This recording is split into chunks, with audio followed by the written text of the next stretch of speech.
Hello everyone, welcome to my channel. My name is Xony, and today we're going to have some more stories from Reddit. But before we start, it would be so much appreciated if you would subscribe to my channel, like the video if you enjoy it, and maybe leave a comment down below. These simple clicks would mean a lot to the future of this channel and really reward the effort that I put in every day. And now, without further ado, let's go. Now let's get into today's stories to find out what happened. When my wife, 36, and I, 30, met, she told me she had epilepsy and would occasionally have seizures. She managed them pretty well, but sometimes it still happened. I wasn't too worried and continued dating her.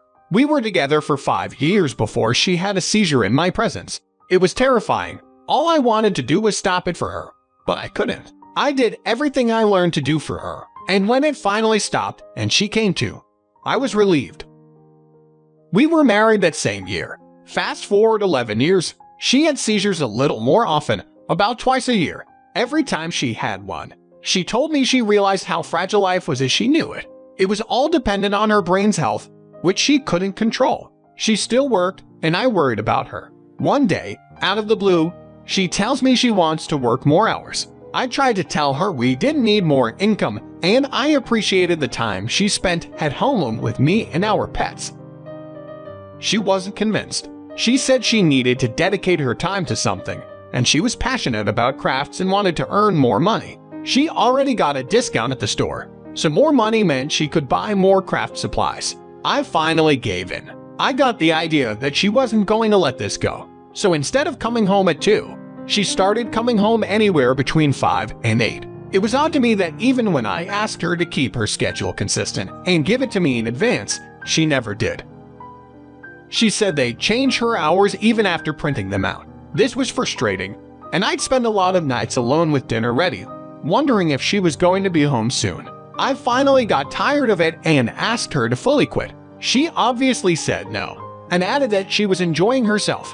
I told her I wasn't, and at least wanted to know when she'd be home each night. When her behavior continued anyway, I accepted defeat for a while, just until I noticed that her paychecks didn't increase very much at all. We had a joint bank account, and her direct deposit was still happening, but it was as if she only took another 2 hours a week. This was the last straw. I installed a spying app on her phone while she slept. When she went to work the next day, I was going to know if she went anywhere else before coming home. Sure enough, she went to an address I had never seen before in some random neighborhood. When she got home an hour and a half later, I couldn't contain myself anymore, and I confronted her. She laughed a soft chuckle and told me she just took her friend home from work, and afterward they watched a few episodes of a show. She apologized for not letting me know and said she wouldn't go anywhere else after work. Again, I was surprised she was so calm and had a reasonable explanation for going somewhere else. I asked why her paychecks did go up, and she was still totally calm, while she said it was because I was right about us not needing that much more money, so she upped the percentage of retirement money they took out of her pay. I was almost convinced I apologized to her for being suspicious, but she said she understood why we made love and it was perfect. The next night, after she came home from work on time, she had a seizure. I gave her the medicine she needed, wiped the drool off her face, moved her hair behind her ear, and got her a pillow. She was pretty groggy and typed out a text on her phone. She dropped it on the floor next to her, and I happened to be able to see it. The message she just sent said, "I love you." Had to say it before it's too late. It instantly felt like I was floating without a body. I was in shock. The person she sent it to was programmed as Christy. My mouth started to dry, and I felt like I was going to choke on my own tongue.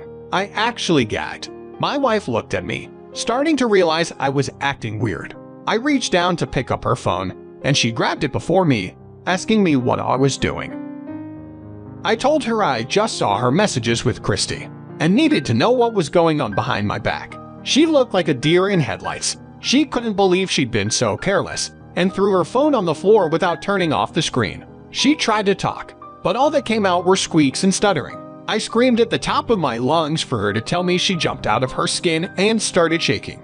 She said she was hanging out with a girl named Christy after work every night.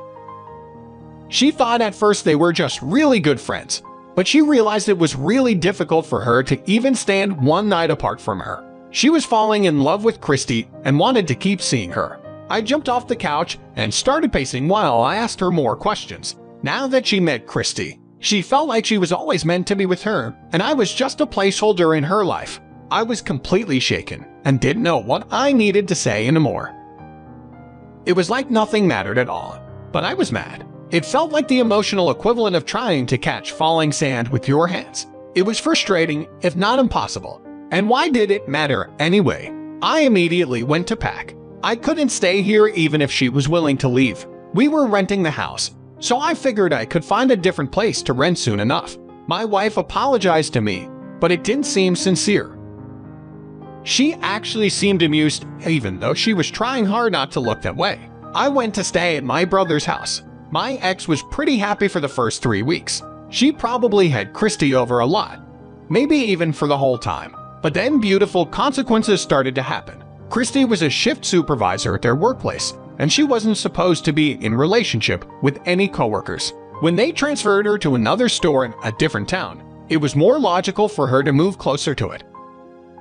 When Christy left my ex's apartment, she told her their relationship was over. Short flame if I ever saw one. My wife cried herself to sleep every night, leaving me extremely long voicemails that I never listened all the way through. The divorce was final around the time my wife was evicted from our old place. She didn't work enough hours to pay the bills alone, and they didn't want her to work more hours. She stayed at a cheap motel for a week until she left town. She didn't tell me where she was going, just that she felt like the biggest fool in the world. She said she knew she had to go through this hard lesson of humility and accept fault for ruining our marriage. At least she learned something. I mean, I'd hope she would never do something so stupid ever again. But what she did to me, she couldn't take back. I found a place to rent and adopted a raccoon. He's awesome. And I've started seeing a nice girl. But we've only had one date.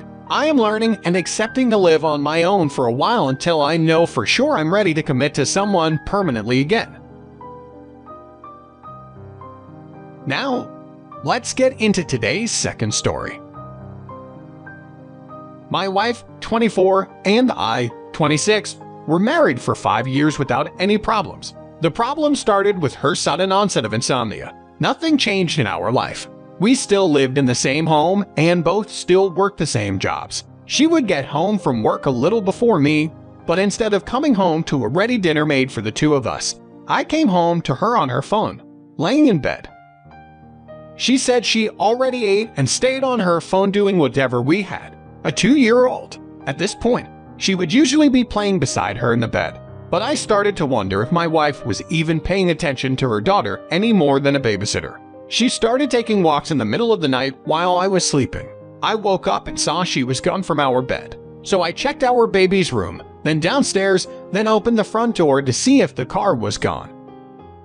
I open it and find her standing there about to come back into the house. She didn't have her keys in her hand and was still wearing her pajamas, so I believed her when she said she couldn't sleep and needed to get some air. Our neighborhood was safe, but I did ask her to try to stay in the house from now on. She didn't. It was several nights in a row that I would stir just as my wife was getting back into bed from God knows where. As I fell asleep each night, she was on her phone. I finally had enough. I asked her to let me see her phone one night just before I fell asleep. She was stunned by my request and said she didn't need to give me her phone. I said if she was a good, loyal wife, there wouldn't be any problem. She was really upset with me now. She said I didn't trust her, and she didn't have to stand for this. Before I could stop her, she locked herself in the bathroom with her phone. I thought I heard whispering, but if she did try to call, it was only for a few seconds. Then she came out and threw her phone at me, telling me I could look at it all I wanted because she cleaned off all the evidence. I told her I wasn't the idiot she thought I was, and I knew something was going on. I said if she didn't stop all the odd behavior, I would hire a pie to follow her around. She gasped and said we couldn't afford that. It could be worth the investment. I told her, nah. Even 1 week later, I saw an Amazon charge on our account for 2 manly type gifts. I think maybe, although doubtful, she bought me apology presents. I waited 2 days and found that the packages were delivered, but my wife hid them away before we went to bed that night. I saw charges from gas stations over the past month that we normally wouldn't drive to. She was definitely going somewhere after work, in the middle of the night and possibly during the day, when I'd assumed she was working. I stayed awake in bed, waiting for her to leave like she always did. I didn't think it would be so easy to pretend to be asleep until 2:45 a.m. That's when she very slowly and quietly got out of bed. I watched her from the upstairs window as she got in her car and drove away. I went downstairs to look for any clues she might have left behind. I noticed I forgot to open the phone bill, and something told me to for some reason. This time they included a list of outgoing calls from my wife's cell phone, 233 calls, and that month alone to a specific phone number. I called it from my cell. A man answered wide awake, asking who this was. I told him my first name and asked if he was expecting a young woman, my wife's name, to arrive at his house in a few moments. He said yes, then asked how I knew that.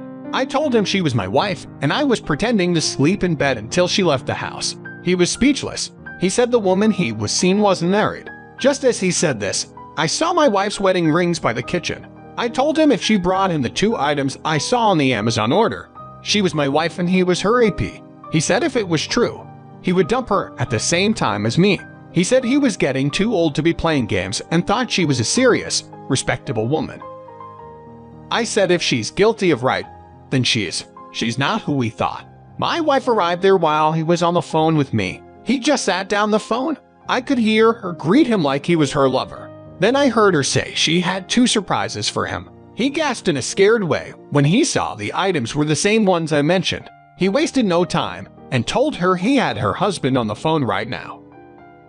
He handed her the phone and I said, "Hey, honey, we're over." She squeaked and started crying against her will. She tried to say there was a misunderstanding, but we both waited with me on speaker for her to give an explanation and she didn't know what to say. She tried saying she was planning to divorce me, which is why she started seeing this guy. I asked her if she told her AP about our 2-year-old daughter, and she did not. He said he had no idea she was married with a new child. He apologized to me, then broke up with her and kicked her out. She was screaming and crying, really freaking out. I couldn't understand what was happening, but the call was eventually dropped. Since she had a key, I moved the couch and other furniture in front of the doors to stop her from getting in. She tried to call me 13 times while I slept like a baby next to our 2-year-old. I knew I figured out what was going on, and it gave me so much peace. I was able to rest. Well, the next morning, the police showed up. They told me my wife spent the night in the car because she couldn't get in it. Even though she lived here, I got the lease, which was in my name. I told them what was going on, and they told her they couldn't force me to let her, and because the place was in my name. She insulted them, asking them what their job was if not to help people. Was surprised she took it out on them so much. She freaked out about her daughter being inside, and the cops refused to get involved with that as well. She went to her mom's house 2 hours away.